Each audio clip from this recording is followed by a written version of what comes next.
আসসালামু আলাইকুম পৃথিবী টিভি স্বাগতম। আজকে আমরা জানব ওই মহান ব্যক্তির জন্ম থেকে ১০ বছর বয়সে কিছু মুজেজা ৫৭০ খ্রিস্টাব্দ আরবের মরুভূমি থেকে এক আলোকবর্তিকা ছড়ালো। ওনার নাম মুহাম্মদ সাল্লাল্লাহু আলাইহি ওয়াসাল্লাম। আজ আমরা জানব শিশু মুহাম্মদ, ওনার জীবনের ১০০টি মুজেজা যা প্রমাণ করে তিনি শুধু একজন মানুষ নন, বরং আল্লাহর প্রেরিত রাসূল। এক জন্মের সময় অলৌকিক আলো। হাদিস রাসূল সাল্লাল্লাহু আলাইহি ওয়াসাল্লাম এর জন্মের সময় এমন আলো ছড়ালো যা পূর্ব ও পশ্চিম আলোকিত করেছিল। সিরাতু ইবনে হিশাম ১১৬৩। বৈজ্ঞানিক ব্যাখ্যা এটি সম্ভবত সুপারনোভা বা ঐশ্বরিক নূরের ঘটনা ছিল। ২ শয়তানের চিৎকার। হাদিস নবীজির জন্মের দিন ইবলিস চিৎকার করে বলল, আমার উপর বিপদ এসে গেছে।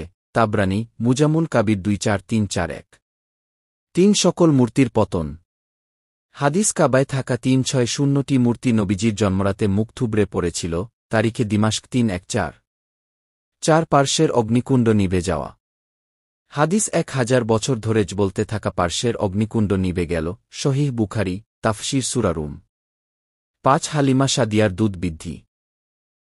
হাদিস হালিমার শুকনো স্তন দুধে ভরে গেল যখন তিনি নবীজিকে কোলে নিলেন। সহিহ মুসলিম ২৩১০।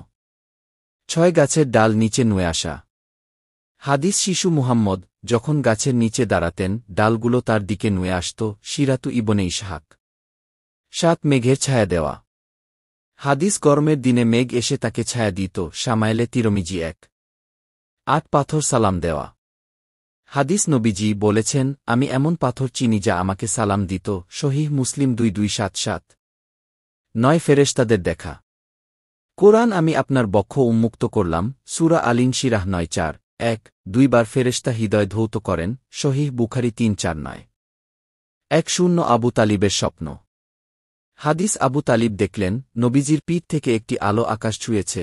তারিখে তাবারী ২১৬৭। এই মোজেজাগুলো প্রমাণ করে মুহাম্মদ শুধু একজন সাধারণ মানুষ নন, তিনি আল্লাহর শেষ নবী। আপনি কোন ঘটনায় সবচেয়ে বেশি অবাক হয়েছেন? কমেন্টে জানান। আর লাইক, শেয়ার, সাবস্ক্রাইব করে রাখুন। আমাদের সাথে থাকুন ইসলামিক ইতিহাসের সবচেয়ে মর্মস্পর্শী ঘটনাগুলো জানতে। আসসালামু আলাইকুম।